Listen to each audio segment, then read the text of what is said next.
Selamat datang di Komunikata, ngobrol asik bareng diri lewat kata.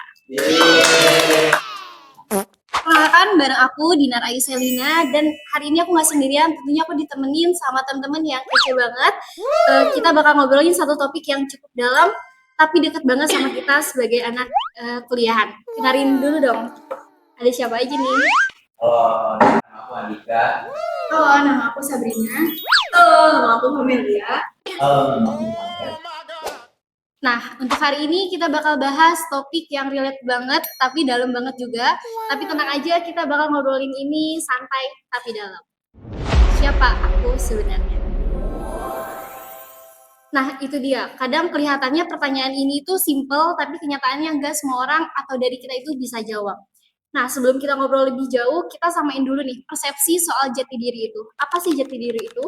Nah, kalau buat aku sendiri, jati diri itu siapa aku di balik peran apa yang aku jalani selama ini. Aku sebagai anak, sebagai mahasiswa, sebagai teman, sebagai partner organisasi. Nah, kalau buat teman-teman, persepsi soal jati diri itu apa sih? Dari Anika dulu boleh? Jati diri itu lebih kayak mengenal diri kita sendiri ya. Mau itu di lingkungan kita, keluarga kita, maupun juga mungkin lingkungan sosial kita ya. Bagian dari proses untuk bisa mengenal diri kita sendiri. Gitu. Ya kalau menurut aku sama sih kayak Nika, jati diri itu kayak lebih mengenal diri sendiri, gitu. Fungsinya diri sendiri apa. Jadi kita tuh sebagai manusia tuh nggak bisa harus menuruti apa kata orang. Jadi kayak kalau memang porsinya kita segitu, ya udah segitu aja gitu. Jadi harus lebih tahu paham sama diri sendiri. Bisa dipaksain. Nah, aku juga setuju menurut Andika sama Sabrina karena emang jati diri itu proses untuk mengenal diri sendiri dan kita harus tahu apa sih kelebihan dan kekurangan kita gitu loh. Menarik banget ya. Jadi jati diri itu inti dari kita, gimana nilai yang kita pegang, hal yang bikin kita itu beda dari orang lain, dan di saat kita ngerasa ini aku banget, itu bisa dikatakan jati diri. Oke, sekarang aku pengen nanya nih ke kalian. Kapan sih kalian mulai ngerasa kenal sama diri sendiri? Kalian mulai ngerasa deket sama diri sendiri, itu mulai kapan sih? Kalau aku kenal diri aku tuh sebenarnya baru-baru ini juga sih, karena sebelumnya perkuliahan aku baru kenal. Sebelumnya aku belum ngerti juga sih, maksudnya kayak masih belum paham gimana sih diri aku. Tapi sekarang karena udah lebih banyak ketemu orang-orang baru, terus kayak relasi baru, jadi aku lebih paham kayak oh, ternyata diri aku kayak gini. Jadi untuk kenal diri aku sekarang tuh gimana ya? Lebih kalau aku tuh lebih kayak gini, aku lebih kayak gini. Masih bingung sih ya jati diri saya. Masih mencari. Ya, masih mencari. Jadi kayak Masih terus berproses lah jati dirinya. jadi kayak nyobain hal baru bisa Nah, itu kadang jati diri juga kita mungkin nggak bisa di lingkungan kita, bisa karena berubah-ubah gitu. Kalau misalnya kita dapat lingkungan baru, kita pasti jati diri kita itu pasti berubah lagi. beda lagi. Jadi nggak tetap jati diri ini. Ya benar. Berarti kurang lebihnya mungkin sama ya. Ada yang mungkin masih bingung sama jati dirinya itu sebenarnya tuh kayak apa sih, dan mungkin ada yang masih atau ada yang udah ngerasa kayak ini gue banget nih, atau ya ini passion gue gitu. Tapi kadang kalian bingung gak sih kayak sama identitas diri kalian? Menurut kalian kenapa sih kita suka bingung sama identitas diri, apalagi di proses sekarang yang kita masih nyari jati diri kita? Iya. Kayak dengan banyaknya tekanan atau banyaknya ekspektasi dari lingkungan keluarga, dari pertemanan, dari apapun itu, kalian ngerasanya gimana? Kalau untuk aku pribadi, kalau untuk tekanan itu sebenarnya nggak ada. Orang tua aku juga yang membebaskan aja mungkin, tapi harusnya kita sebagai anak yang dibebaskan itu harusnya sadar diri ya kan.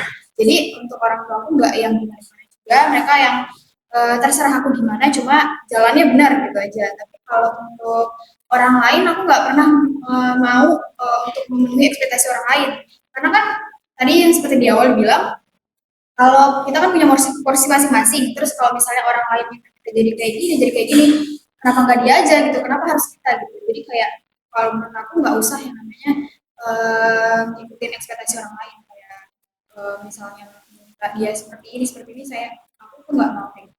Jadi ya udah kayak gitu aja. Jadi kalau untuk tekanan segala macam, alhamdulillah nggak ada, cuma sadar diri yang ada. Aku juga setuju sama soalnya dari keluarga aku juga sama banget kayak sama. Cuman untuk aku sendiri kadang tuh aku masih suka mikir kayak eh, apa aku harus penuhin ekspektasi orang lain juga ya, apa aku harus gini itu ya. Eh, Selepas dari semua itu, ya intinya baik lagi ke satu tadi yang di awal, harus tahu porsinya. Jadi kadang emang diri kita itu berpikir ini diri kita itu memang buat kita atau memang harus buat orang lain sih, kita harus memenuhi setiap ekspektasi orang lain yang ditumpukan ke kita gitu. Kalau aku sendiri sih pengen gitu ya, tentunya bisa memenuhi ekspektasi orang lain ya. Kalau dari diri sendiri ya, karena kan itu bentuk banggaan gitu ya. Contohnya kayak kita orang tua lah, contoh ekspektasi orang tua ya. Kita orang tua pengennya kita jadi orang sukses gitu ya. Kita saya sendiri sih pengen gitu ya untuk bisa memenuhi ekspektasi mereka. Mereka terkadang ya yang jadi masalahnya itu ketika sudah kita mencoba tapi ternyata nggak sesuai gitu ya. Intinya itu sih kalau saya sih itu tetap berusaha ya, meskipun itu nggak memenuhi ekspektasi, setidaknya dari diri kita itu udah berusaha gitu, udah mau mencoba gitu ya. Kalau untuk ke teman ya mungkin ya apa? Nah, kita lihat dulu ekspektasi gimana gitu ya. Kalau yang untuk hal-hal positif ya nggak apa-apa kita lakuin. Contohnya apa ya? Kalau yang ekspektasi itu kan ekspektasi saya dulu kita nih diajak nih sama temennya nih, terus misalkan nggak sesuai ekspektasi. Oh, kalau itu kita harus baik lagi, kita harus mampu apa ya, tahu diri kita dari kalau kata Bina, kita merasa nggak mampu ya mesti paksain gitu ya, udah porsi kita masing-masing, jadi ya udah intinya kita udah berusaha gitu ya. Ya, apapun itu ekspektasinya, semoga kita nggak kehilangan sama jati diri kita sendiri gitu. Yang terpenting itu di saat apa ya, campuran tekanan dari berbagai arah, gimana caranya kita tuh harus tetap jadi diri kita sendiri. Kita jangan pungkiri kalau misalnya diri kita itu balik lagi tadi punya porsinya masing-masing gitu. Jadi kita nggak harus terus memenuhi ekspektasi orang untuk apa jadi yang mereka mau gitu, karena kita juga punya porsinya masing-masing, kita punya jalannya masing-masing. Nah kalau misalnya ngomongin soal ekspektasi nih kak, biasanya kita lihat di sosmed itu banyak anak seumuran kita yang mungkin udah sukses, yang mungkin dia udah traveling kemana aja, itu gimana tanggapannya? Apakah itu mempengaruhi diri kita gitu? Kalau menurut aku sih pasti iyalah ya teman-teman ya, karena itu kan dari standar sosial ya. Lagi kita sebagai manusia yang makhluk sosial ya, kita pasti trigger ya tentang hal-hal itu ya. Kalau menurut aku sih hal kayak gitu menurut aku lebih ke motivasi aja sih ya, kayak jadi kalau ketika kita melihat mungkin teman kita atau sekeliling kita ya contoh ada pencapaian ya, jangan buat itu menjadi apa ya, Patokan. Iya, intinya kita termotivasi aja. Contoh kemarin baru-baru ini teman saya kenal Bang Saur gak? Oh kenal Bang Saur ya. Dia udah ada rumah baru gitu ya. Untuk di umur dia yang masih, kemarin saya tanya umur dia 24 gitu ya. Dia udah punya rumah baru sendiri udah gitu. Rumahnya ya rumah yang kesini gitu, rumah yang kasar gitu, cukup inilah ya, cukup lah gitu buat seorang anak muda gitu ya. Itu kita kalau mandangnya kan mungkin mikir Bang Saur ini ya gini apa, kalau kita sisi positif ya pasti kan kayak negatif. Ini sih apa namanya, segini udah punya rumah kan, kita hindari dari pikiran situ, kita pikir positif aja ya, kayak oh harus bisa nih kayak Bang Saur nih gitu, ada termotivasi akan pencapaian dari orang lain kayak gitu. Jadi intinya termotivasi aja ketika kita melihat orang lain punya pencapaian sendiri kayak gitu. Ya kalau menurut aku juga sama sih kayak Andika, buat jadi patokan aja, jadi motivasi aja, tapi kita tuh nggak boleh yang namanya kayak berpikir negatif, sebenarnya harus positif aja. Tidak, ya kita harus positif aja. Kok dia bisa, berarti kan selama ini dia usaha gitu kan, berarti kalau misalnya dia bisa, kita juga pasti bisa kan. Jadi kayak kalau misalnya untuk jadi referensi juga kan, jadi referensi juga kan, motivasi hidup gitu. Jadi kayak jadinya jadi semangat kita untuk semangat gitu. Jadi ya apapun yang kita lihat di sosmed, di Instagram gitu ya, ya belum tentu itu hal yang apa ya, kita cuma lihat orang tuh dari senangnya aja gitu, kita kan nggak tahu dia sesusah apa di belakang itu. Ya kadang kan kayak yang ditunjukin di sosial media sama aslinya kan beda ya Pak. Jadi kayak apa ya, personal branding lah kalau di sosmed itu. Kalau dari kalian sendiri gimana nih? kalian ke sosial media itu menunjukkan sisi apa nih, pencitraan atau kayak gimana? Banget. Nah, karena emang kalau setiap orang kan pastinya beda-beda gitu ya. Yang betul, ya banyak lah gitu. Kalau misalnya bilang sih, berani sosmed sih, pasti Tapi setuju nggak teman-teman kalau cowok itu emang lebih banyak tuh mendem. Jadi dia sesuai. Jadi kayak mereka tuh kalau pengen dirasain tuh dia lebih kayak susah buat mengekspresikan. Kecuali kalau cewek kan biasanya sedikit dikit kayak bawahnya pengen upload, iya buat story. Biasanya ya, cewek itu terbilangnya lebih vokal gitu, dia lebih bisa mengekspresikan dirinya itu lewat apapun itu, entah itu dari kalau sekarang cewek itu lebih perasaan mungkin ya. Jadi apa-apa betul. cowok pakai logika gitu Logika, ya. kalau Tapi kita kalau apalagi di pesan ini kan kita misalnya ingin curhat gitu ya, apalagi pasangan kita yang tadinya ingin apa tuh tukar pikiran gitu, ini malah ditambah pikiran gitu. Kalau cewek itu kadang gitu, jadi kayak sih mungkin nggak tepat kali kak pasangannya. dari mana dong?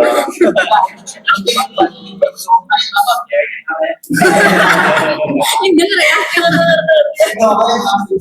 Gimana nih Kak Famel, kalau dari sisi sosmed itu gimana sih Kak? Maksudnya kayak kamu tuh nunjukin jati diri kamu banget atau kayak cuma ke orang-orang tertentu sih?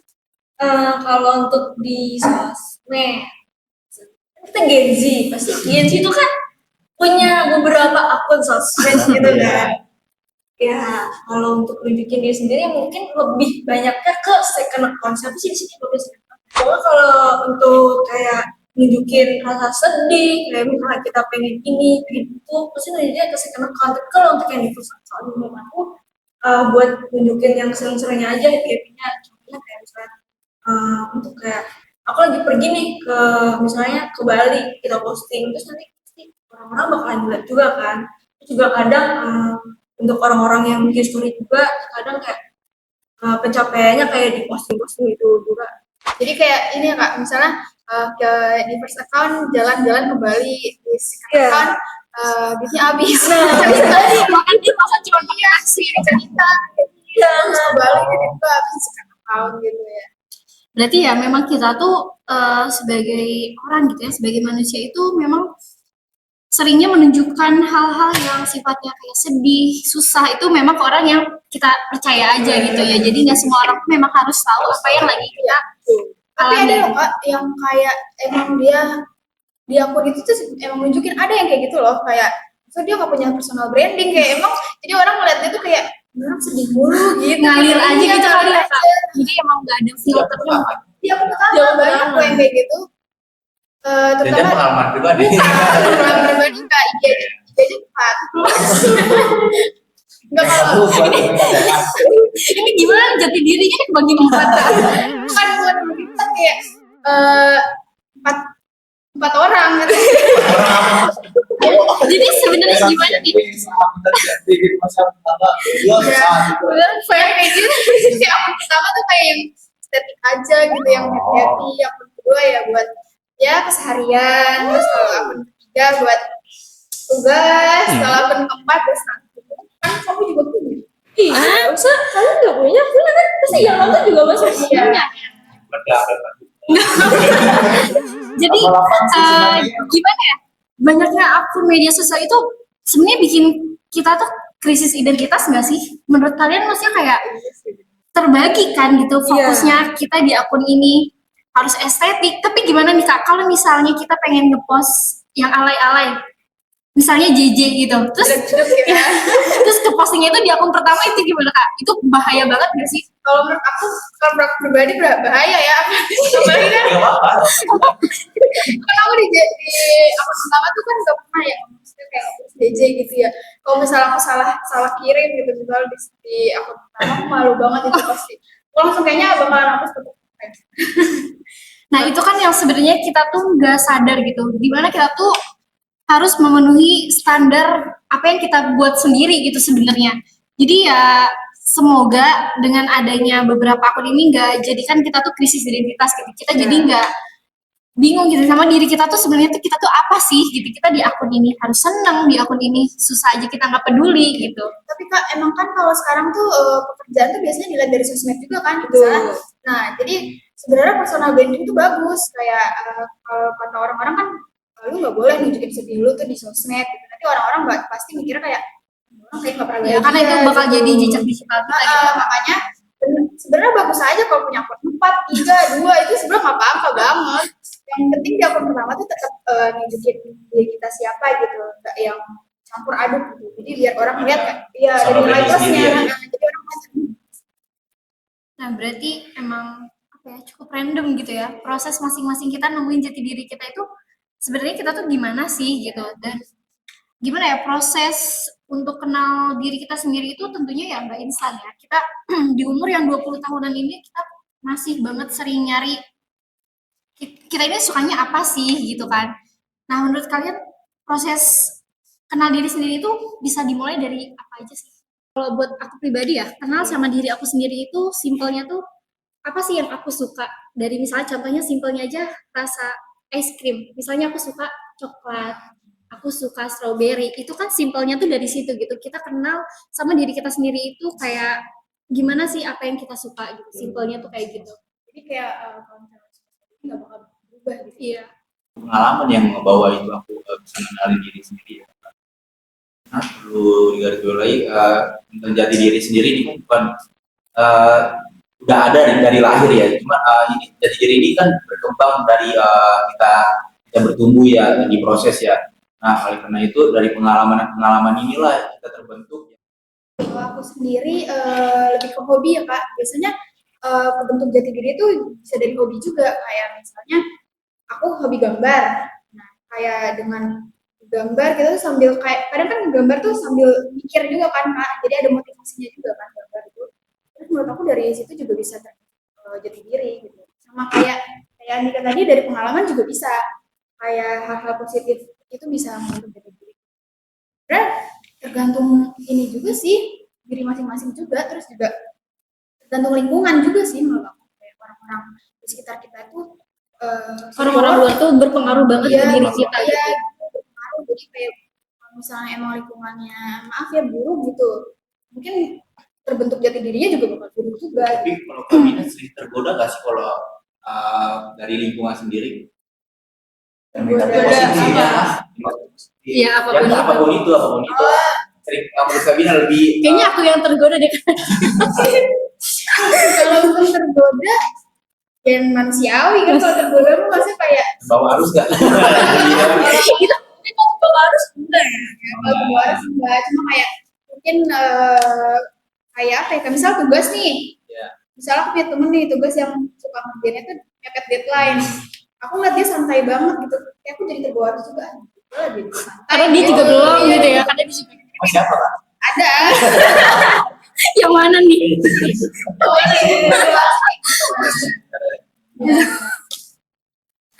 Berarti ya emang dunia luar tuh bener-bener berpengaruh banget sama apa yang bakal ada di diri kita gitu, apa yang bakal kita pegang, apa yang bakal kita jalani gitu. Makanya penting banget kita tuh perlu banget punya yang namanya ruang aman. Ruang aman. Jadi ruang tersendiri yang buat kalian tuh nyaman gitu. Kalian tuh jadi nggak perlu berpikir kalau kalian tuh harus jadi orang lain. Kalian cukup dengan jadi diri kalian sendiri itu udah cukup gitu. Apa ya, pentingnya ruang aman itu menurut aku punya tempat cerita. Kayak misalnya aku punya partner yang udah aku percaya banget gitu. Jadi kalau aku punya masalah, aku punya struggling dengan apapun itu, aku bisa cerita ke dia gitu. Jadi aku yang nggak mendem sendiri kayak tadi Kaleb gitu ya. Tapi ini bisa dikatakan dari pasangan. Iya bisa. Mau pasangan orang tuh bisa, teman juga bisa. Tapi kalau aku sendiri sih aku lebih ke pasangan. Karena menurut aku dia ya luar biasa gitu. Dia bisa terima apa padanya, dia bisa ngerti. Mungkin kita sebagai cewek pengennya dimengerti dong. Kita pengennya kita tanpa ngomong aja pasangan kita tuh udah harus tahu gitu. Kita tuh pengennya apa. Jadi kan kalau apa curhatnya ke pasangan berarti. iya. Berarti sebaliknya enggak, cowoknya juga gitu enggak? Kalau cowok apa sih ya? Kan jadi balik lagi ke orangnya. Jadi ya gimana ya? Kita tuh sih nggak sesuai gitu apa yang gitu. Iya, makanya jangan ada ekspektasi ke orang lain. Kita tuh punya kendali atas diri kita sendiri gitu. Kita boleh bercerita, cuman ya kita nggak boleh berharap atau bergantung banget pasangan kita itu bakal ngertiin kita terus gitu. Apalagi di luar kendali dia gitu, dia nggak bisa terus memastikan kalau kita tuh bisa baik-baik aja gitu. Jadi ya nggak harus terus kita tuh bergantung untuk di ngertiin terus gitu. Kadang kan pasangan dengar cerita kita aja tuh udah bagus niatnya kan. Itu sebenarnya kan kadang orang cerita tuh nggak minta feedback, kayak cuma didengerin aja. Itu tuh udah cukup. Iya, nggak minta saran juga sebenarnya ada orang kayak gitu. Kenapa? Karena memang pasangannya kenapa sih? Enggak itu kan. Iya kan. Kayaknya Itu bukan karena selalu berantem, enggak, maksudnya tuh kepingin apa dibilang kepingin tahu sebenarnya nggak bagus. Jadi dia apa apa deh kalau apa ya, ini mungkin lebih ke gentle kali ya. Ya kalau saya aku tuh orangnya tuh apalagi apa ya, mas ada gitu udah tenang aja nggak apa-apa gitu. Paling sedikit gitu masalahnya ya udah nggak apa-apa, tenang aja aman. tapi aman nggak? Aslinya nggak peduli. Nggak peduli lah. Tapi dibilang aman tuh tapi beneran aman gak sih? Aman nggak aman serius Yakin. yakin lah. Tapi ya menurut kita sebagai cewek gitu ya, kita ngeliat cowok tuh yang nggak perlu lu harus jantel-jantel banget tuh, nggak harus gitu. Kita ya sesama manusia, kita punya rasa sedih, kecewa itu wajar banget sih. Jadi nggak perlu nutupin kalau misalnya memang kecewa atau memang sedih, ya udah nggak perlu dipendam sih. Tinggal diomongin aja kan. Diomongin aja. Ya sudah, kalau pacaran sedih kan kayak gitu Kak, kayak malah nggak malu buat cerita, sedih nangis tuh malah nggak itu kalau sedih. Tapi kan kebanyakan cowok tuh kayak nggak mau nyeritain masalahnya ke pacarnya. Terus itu mungkin karena Karena ada kayaknya bawaan dari Iya. bawaan dari Enggak, keluarga. Karena gini loh, karena cowok mikirin gini loh, gue nih pingin apa, lu mendengar cerita gue gitu bisa nambahin, makanya jadi Iya, serba makanya salah, kan, cowok. makanya tadi aku bilang kan, bisa kayak nggak perlu berharap dia jawabnya gitu kan, sesuai ekspektasi kan, didengerin aja cukup kan. Kalau bisa gimana? Tanya apa nih? Ruang aman tuh kan nggak melulu tentang pasangan gitu ya. Ruang aman dengan diri sendiri, tadi bisa kenal sama diri sendiri lewat diri sendiri tuh ruang amannya Caleb gitu kan. Jadi nggak perlu nggak perlu ke orang lain gitu untuk Kalau tadi pasangan gitu. Kalau Andika gimana? Kalau ruang aman untuk tempat kita cerita mungkin ya tentang saya. Aku sih tipe orang yang jarang atau mungkin nggak pernah cerita ke orang lain ya. Apapun itu serius. Apapun itu masalah aku ya, mungkin seandainya aku juga maupun itu pasanganku ya, itu juga lebih juga orang tua ya. Nah ya emang aku juga sama orang tua juga nggak pernah banyak ngobrol, dan juga ke teman-teman ya aku nggak pernah cerita apapun masalah aku ya, aku pendam yang aku rasain gitu ya. Aku lebih cenderung mendam masalah itu sendiri, karena aku mikirnya kayak gini, kita lebih tahu mungkin ini yang pendapat aku aja ya, karena kita lebih tahu diri kita sendiri mungkin ya, walaupun kita coba share ke orang lain ya, cuma harusnya diri kita sendiri yang lebih tahu lah ya. Kalau aku sih cenderungnya untuk ruang aman tadi ya, pertanyaannya ya. Cuman ini agak rohani banget, agak gini banget. boleh Ini ya, jujur aja ya. Kalau aku sih lebih ke kalau ada masalah mungkin aku ada yang aku alamin gitu ya dalam diri aku sih lebih kayak berserah aja sama Tuhan. Bukan berserah kayak dia cerita, kalau kami gitu kayak sering-sering ke persekutuan, ibadah itu kayak bentuk healingnya aku gitu loh. Kayak aku lagi ada masalah, jadi ya aku nggak cerita ke orang lain atau keluarga aku lebih kayak ke cerita curhat ke Tuhan gitu ya, lewat doa, lewat ucapan syukur aku lebih kayak gitu sih. Banyak salah ibadah yang kayak gitu kalau aku ya, karena aku tadi bukan tipe orang yang suka curhat ke orang lain, bahkan ke pasangan sendiri ya. Nah, ya karena sering aku kadang lebih baik aku pendam ya tadi ya, asalnya aku lebih ngerti diri sendiri. Mungkin aku kalau untuk ruang aman itu ya di tempat healingnya aku kita ya lebih ke Tuhan, spiritual gitu ya. Ya. Kalau menurut aku sih setuju sama si Andika. Emang ruang amannya tuh ya bercerita ke Tuhan gitu kan. Terus juga terkadang aku juga cerita ke sahabat aku. Ya, Siapa tuh? Ada di sini di moderator nih. Terus juga aku ceritanya juga ke partner. Jadi kayak ruang aman aku tuh ada 3. Apa? Ya, pertama Tuhan, yang kedua sahabat aku, yang ketiga partner aku. Kalau orang tua gimana? Tapi jatuhnya lebih oversharing ya. Betul, cuman Saking kebanyakan di lebih sharingnya tuh ke Tuhan sih menurut aku. Jadi kayak misalnya kita bisa nangis itu ya ke Tuhan dengan kayak cerita gitu. Dibanding manusia ya. Kalau untuk ke orang tua sih kurang ya, aku kurang. Dia deket-deket, cuman untuk cerita tuh kayak harus berpikir 2 kali karena gimana ya, untuk orang tua aku sendiri juga kadang cerita kadang enggak, jadi kayak aku sebagai anak kayak ya udah kayak kadang nggak mau cerita, kayak mikir kayak nanti kalau misalnya ketambahan gimana ya, kayak banyak Takut ini pikiran orang tua ya kayak. Ya, jadi kadang kan pikiran orang beda umur beda pikiran kan kadang. Ya jadi kalau kadang-kadang kita cuma orang tua juga kadang orang tua nggak mikirnya nggak sama yang kita pikirin kan. Terus kalau tadi kayak Andika, dia kan katanya nggak cerita ke siapapun kan ke orang tua karena orang tua juga nggak gitu Gak begitu apa ya, sering.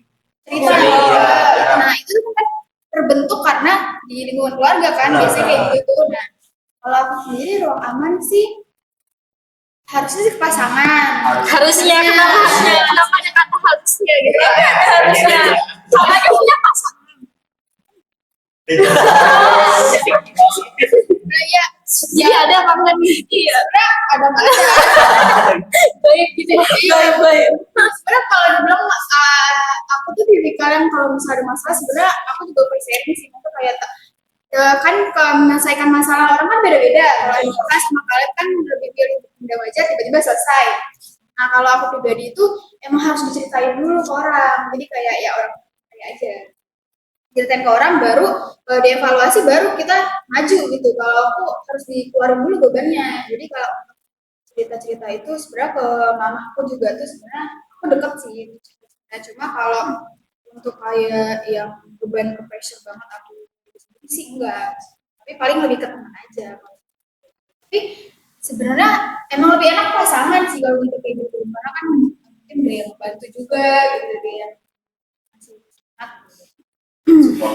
support lah, support system. Jadi gimana nih? Sejauh ini kita udah banyak banget ngobrol-ngobrol, kita dapet insight dari pengalaman teman-teman. Udah ngebantu nggak sih buat kita nemuin diri kita tuh sebenarnya siapa sih? Boleh. Kalau dari pengalaman, tadi aku udah bilang ya, kalau aku di masuk perkuliahan aja aku udah nemu siapa aku gitu ya. Kalau untuk pengalaman juga udah tentu dari pengalaman udah menemukan siapa aku juga kayak dari contoh kecilnya aja deh Kak. Dulu kan aku kan malu gitu ya, maksudnya untuk ngobrol dengan banyak orang tuh malu. Tapi aku suka ngomong tapi malu gitu. Bukan dikit tapi kayak malu kayak orang-orang melihat dia grogi ngeliat kan gitu kan. Makanya masuk ke jurusan ilmu komunikasi ngebantu lah. Jadi dari situ kayak oh berarti emang passionnya di sini gitu. Mungkin dari awal masuk itu udah dari pengalaman juga udah kenalan. udah Beragam banget ya. Ada yang masih berproses, ada yang merasa udah cukup kenal sama dirinya sendiri, sama jati dirinya sendiri. Jadi ya aku sini sih masih nyari jawabannya gitu ya, tapi mulai sekarang ini aku udah mulai jujur sama diri sendiri. Kalau misalnya batas aku tuh cuma segini gitu loh. Kalau aku tuh gak harus maksain apapun itu yang di luar kehendak aku, dan menurut aku itu udah langkah yang besar banget gitu. Aku melihat tadi temen-temen juga beberapa prosesnya itu udah keren banget gitu, nyoba hal baru apa ya, dan lingkungannya emang bener-bener berpengaruh banget gitu sama apa yang akan ada di diri kita gitu. Jadi ya untuk langkah kedepannya ya kita harus perhatikan apa yang ada di lingkungan kita, dan proses itu ya memang gak instan. Nah buat terakhir nih Kak, kasih kata-kata dong buat temen-temen yang lagi nonton, yang mungkin lagi struggle sama jati dirinya gitu, lagi berproses sama jati dirinya, gimana nih? Kasih kata-kata. Mungkin dari tadi aku terus ya. Dulu kali. Nah, belum kepikiran ya. Kalau aku sih ya untuk kita semua lah ya, harus jadi jati diri kita sendiri, jangan suka terbawa arus, jangan suka terikut dengan yang ditawarkan ya dunia inilah ya. Jadi kita harus jadi diri kita sendiri, kita harus tahu yang baiknya mana, yang perlu diikutin, yang perlu dihindari mana. Intinya, dan juga kita sebagai anak muda yang nggak usah terlalu memaksakan apa yang sesuatu yang nggak bisa kita capai gitu ya. Yang tadi yang kalau ekspektasi orang lain ya, gimana kita itu nggak mampu ya, kita nggak usah memaksakan, kita harus jadi diri kita sendiri yang bisa. Kita sebagai anak muda harus bisa terus bisa tumbuh berkembang, itu jadi hal yang positif. Nah, kalau menurut aku sendiri, kita harus mengurangi insecure kita. Kita harus berani bilang enggak, dan kita harus berani bilang iya. Jadi jangan jadi orang lain. Betul, dan jadi orang muda yang Apa namanya? People pleaser ya. Iya, Kalau zaman sekarang itu people pleaser gitu. Iya. Ya, jadi kesimpulannya siapa aku sebenarnya itu masih terus dicari gitu ya. Tapi ternyata kita itu bisa mulai nemuin clue-nya dari berbagai proses yang udah kita lalui, dan dari hal-hal kecil yang kita suka dan cara gimana kita tuh merespon dunia gitu, dengan apa yang terjadi, dengan masalah apa yang datang, kita bisa menyelesaikan itu sendiri. Dan jadi teman-teman gak perlu buru-buru gitu, prosesnya pelan-pelan aja, yang penting kita jujur dan nyaman sama diri kita sendiri gitu. Nah, makasih banget buat teman-teman nih yang udah nemenin podcast yang seru banget di Komunikata ini. Episode perdana yang kita bakal balik lagi dengan episode-episode selanjutnya. Jadi jangan kemana-mana, sampai jumpa lagi di next episode. Bye-bye.